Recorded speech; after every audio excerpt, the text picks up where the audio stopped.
Hey, it's Jazz and this is Wildlife Matters and this is a barred coral snake. You're probably wondering, what am I doing with a barred coral snake in a, what is this called? In a Tupperware?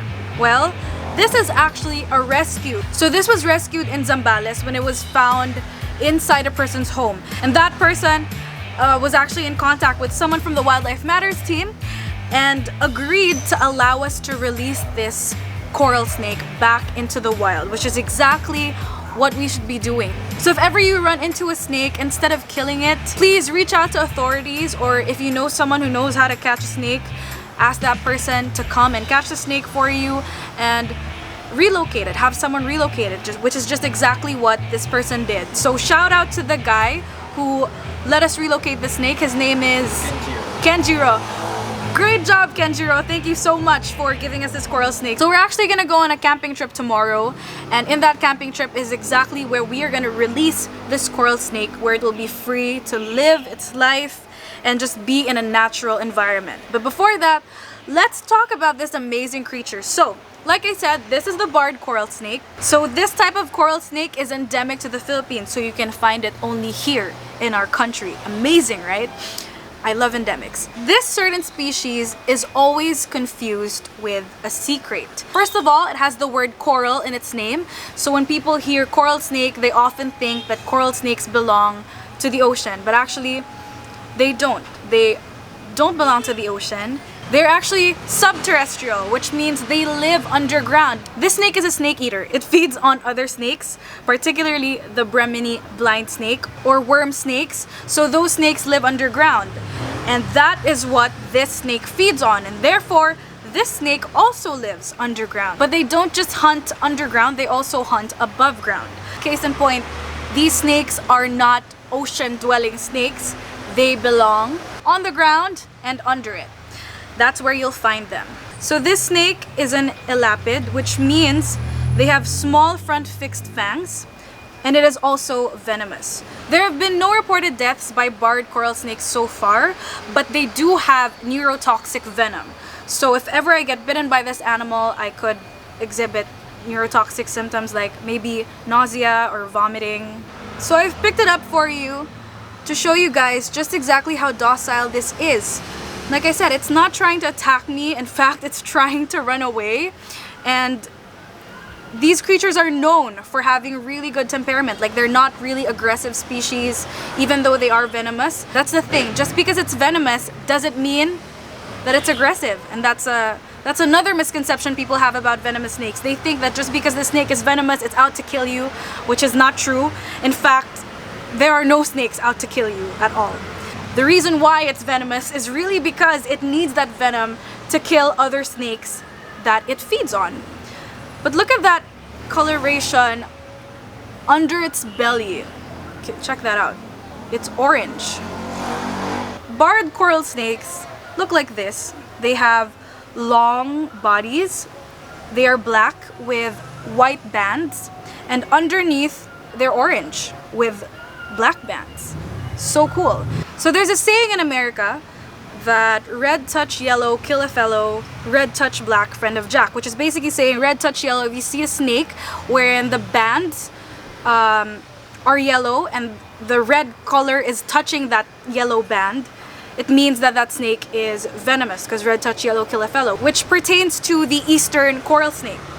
And then red touch black, friend of Jack, which pertains to milk snakes, is the red body, the red color in its body touches black bandings.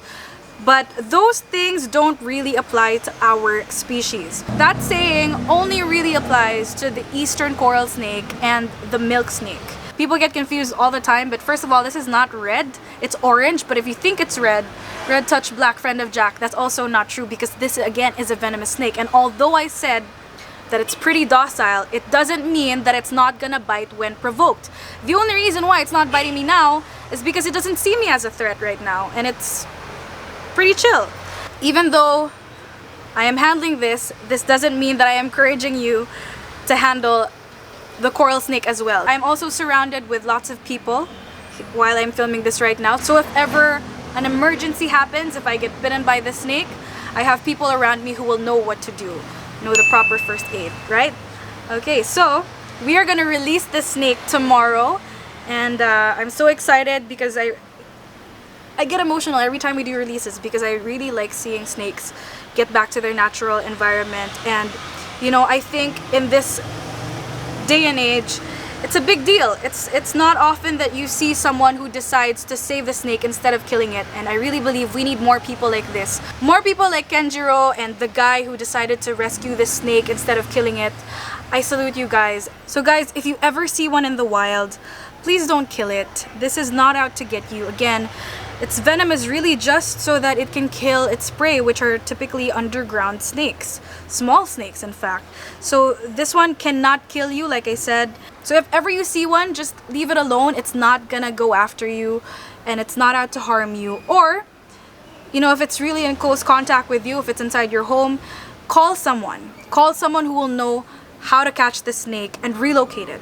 Please do not kill it, and don't attempt to go near it, because like I said, if any snake or any animal feels threatened, of course they'll attack. And again, do not attempt to free handle the snake if you have no experience free handling venomous snakes or any snake at all. So let's go. Let's go to the wild and release this beautiful barred coral snake. And so we headed for the forest to find a place to release the snake in. And after all that searching, we eventually found the perfect spot, away from humans.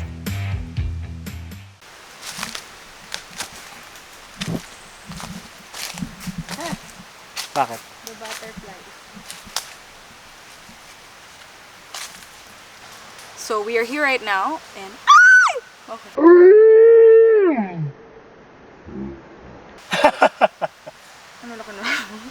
We're here. So we have finally arrived at our release site, and we are going to release this coral snake back into the wild. So as you can see, we have it in this travel container. Hey buddy, it's time to say goodbye. You've been a really good coral snake, my friend. It's important that we have species like this in our ecosystem because they help preserve the balance of life, like I always keep on saying. And so that is why it's really important that we are putting this back into the wild where it belongs. Are you ready? Oh yes. Let's go. Are you gonna run free, buddy? I'm getting emotional. It's kind of an emotional moment. He has lots of space to burrow in the soil here, where he belongs. Yay. Goodbye, my Bye-bye. friend. Kulit yung forest. Bye, my friend. The barred coral snake can be found in many places in the Philippines, especially in places like Luzon, Cebu, Negros, Mindoro, and Panay. They can be found in forest grounds, but occasionally run into humans due to human encroachment, which is when humans build their settlements a little too near wild habitats. This usually happens in the provinces when people have houses directly beside those forests, and so it's not surprising that snakes may sometimes find themselves lost inside people's homes. If ever you do see one, do not be alarmed, as these snakes are neither defensive nor aggressive and are only looking to find food, which are typically smaller snakes and lizards. We need these snakes in our planet, so let's respect them, because every piece of wildlife matters. And don't forget to subscribe to our YouTube channel and hit that notification bell so that you can catch our every video. Also, like our Facebook page and join our community.